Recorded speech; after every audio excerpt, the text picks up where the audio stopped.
Bonjour à tous. Quel week-end! Un week-end où il a flotté un petit air de lacrymogène et de révolution. Mais bon, commençons par le commencement. On va d'abord évoquer la première activité qui eut lieu le 15 décembre, le samedi 15 décembre. C'était un rassemblement Gilets jaunes. Alors vous aurez sans doute vu dans tous les médias, parce qu'on en a parlé dans tous les médias, mais on y reviendra, que effectivement la participation n'était pas énorme. Mais il faut connaître toutes les raisons à cela. La première, ce sont les mensonges des médias et du monde politique. En effet, la veille de la manifestation, la RTBF a laissé dire au bourgmestre de Bruxelles, M. Clauze, qu'il n'avait à ce jour toujours reçu aucune demande d'autorisation. C'est bien évidemment un gros mensonge, et j'en ai publié la preuve sur notre site www.nation.be, où je montre une copie de ma demande officielle en date du 6 décembre.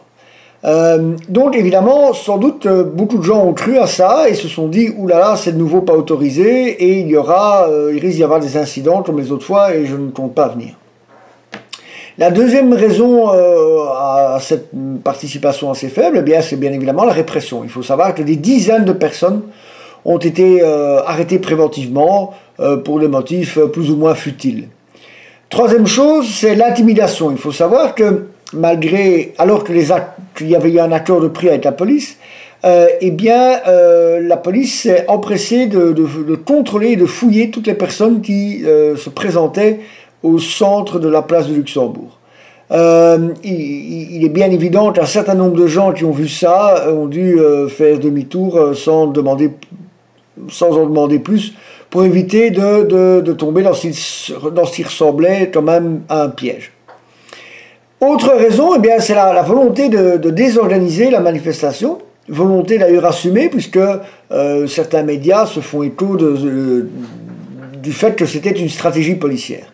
Dans notre cas, alors que le départ était prévu le début du rassemblement était prévu à 13h, et qu'il y avait un accord pour partir en cortège de là-bas jusqu'au carrefour Arlois, la police a changé d'avis et nous a obligés, alors on était escortés par une armée de policiers, à démarrer une demi-heure avant, donc à 12h30, pour nous amener vers le carrefour Arlois.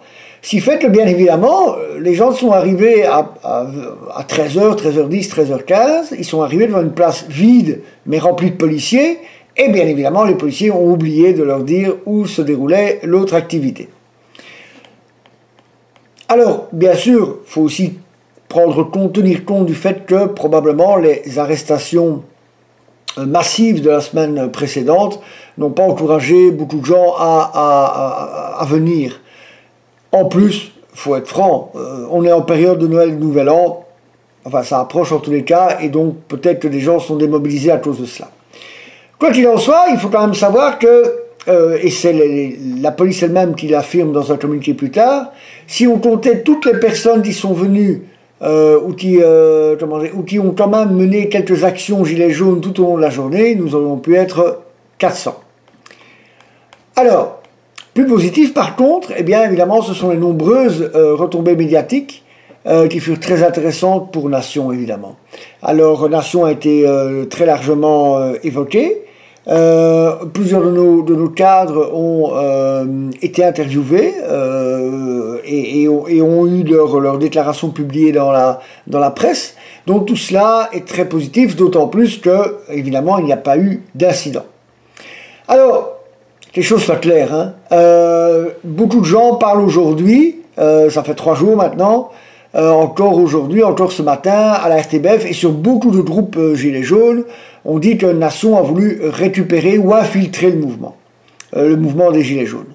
Alors que les choses soient claires, les nombreux militants de Nation qui étaient effectivement présents là, sont venus, ne portaient pas les couleurs de Nation, n'avaient pas de drapeau Nation et n'avaient pas de calicot Nation. Et dans toutes nos déclarations faites à la presse, nous n'avons, de nous-mêmes, jamais évoqué Nation. Alors, quand on parle dans la presse de vrais Gilets jaunes qui sont mécontents de la présence de Nation, moi j'aimerais savoir ce que c'est un vrai gilet jaune. Est-ce que lorsqu'on paye trop de taxes, est-ce qu'on pourrait ne pas pouvoir manifester sous prétexte qu'on est membre de Nation? Et puis, techniquement, si aujourd'hui on doit parler de représentativité, qui a osé prendre ses responsabilités, qui a fait une demande officielle d'autorisation de manifester, qui a organisé l'encadrement d'une manifestation, qui a eu le courage de parler à visage découvert et avec son nom devant la presse. Ben c'est moi. C'est moi. Et donc, voilà, moi, je n'ai jamais fait d'exclusive dans le cadre des Gilets jaunes. J'ai toujours dit dans d'autres vidéos que nous étions prêts à cohabiter avec des gens de gauche et même d'extrême gauche. C'est eux, par contre, qui ne font que parler d'exclusion, qui appellent à nous chasser du mouvement social, Gilets jaunes, etc. Enfin, ils en parlent, hein, parce que jusque maintenant, on ne peut pas dire qu'ils aient beaucoup essayé de le faire en pratique. Eh bien, voilà, donc moi, les jugements de valeur d'une certaine presse, je m'en passerai bien. Nous ne prétendons pas être les Gilets jaunes, mais nous en faisons partie, tout autant que d'autres. Et nous continuerons à apporter notre pierre à cette mouvance, à cet édifice-là, que cela plaise ou pas aux sectaires de gauche et d'extrême gauche. Alors, aussi, il y a eu cette fameuse manifestation contre le pacte migratoire de Marrakech, manifestation qui a rassemblé près de 10 000 personnes. C'est quand même énorme, inattendu, mais qui démontre bien qu'une grande partie de notre population n'est pas d'accord avec la politique migratoire qui est aujourd'hui menée par le gouvernement belge et par les autorités européennes. Vous avez tous vu les images, c'était énorme, ça faisait chaud au cœur. Nation y a participé bien évidemment, et ça nous a fait plaisir de voir autant de gens qui avaient une conscience identitaire très forte et qui mettaient d'ailleurs pour l'occasion leur divergence de côté, puisque effectivement il faut bien reconnaître que ce rassemblement a été organisé en grande partie par des organisations nationalistes flamandes, mais qui ont tout à fait cohabité avec le drapeau belge qui était mené par divers groupes dont celui de Nation. Alors évidemment il y a eu des incidents, on préférerait toujours s'en passer, mais je pense que voilà, on a encore vu au moment de ces incidents qu'il y avait une vraie colère, une colère sourde qui régnait dans notre population. On le voyait, une révolte des petits blancs, pas seulement par rapport à la manifestation, pas seulement par rapport au bâtiment de la Commission européenne, mais contre tout ce que représente le pouvoir aujourd'hui, le pouvoir qui ouvre grand nos frontières et le pouvoir qui semble toujours prendre parti du côté des populations immigrées et toujours contre les petits blancs qui, eux, peuvent se faire arrêter, contrôler, humilier, frapper, gazer, arroser par les canons à eau, etc. Je pense qu'il y a une colère sourde et profonde. Et lorsque, dans le même pays, en moins de 3 semaines, puisque la première manifestation des Gilets jaunes a eu lieu le 30 novembre, eh bien, lorsqu'en moins de 3 semaines, il y a 3 fois des manifestations qui rassemblent des centaines, voire des milliers de personnes, et que dans ces manifestations, il y a des incidents qui rassemblent des centaines de personnes, eh bien, il faut bien se rendre compte qu'il y a quelque chose qui se passe, qu'il y a une colère sur un plan social, mais aussi sur un plan identitaire. Il y a une colère qui gronde. Et nous nous disons que peut-être le temps est enfin venu de faire chuter ce vieux monde vétuste et sans joie et sans foi non plus. Voilà.